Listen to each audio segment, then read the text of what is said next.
बघू शकता मस्त चिप्स फ्राय झाले, अजून थोडे फ्राय होत आहे। इथे छान असे ब्रेड पकोडे बटाट्याचं बघू शकता, हे एक मी खाल्लंय, बाकीचे अजून सेपरेट काढून ठेवले।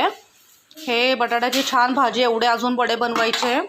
आणि हे बघू शकता इथे कांदा भजी, असं छान असे सेपरेट सेपरेट मस्त मस्त आयटम केले आम्ही।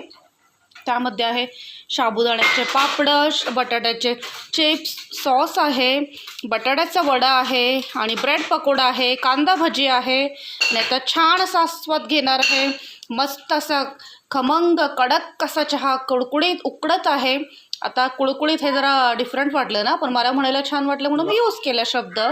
आणि मस्तपैकी आता चहा बरोबर ह्या सगळ्या गोष्टींचा आस्वाद घेणार आहे। बाहेर मस्तपैकी बाहेर गार वाऱ्यात बसून गरमागरम वस्तू खाण्याची मजा आहे ना, ती वेगळीच आहे। तर तुम्हीही या मंडळी। मेथीचं भाजी, मेथीचे का क्षमा करा मला,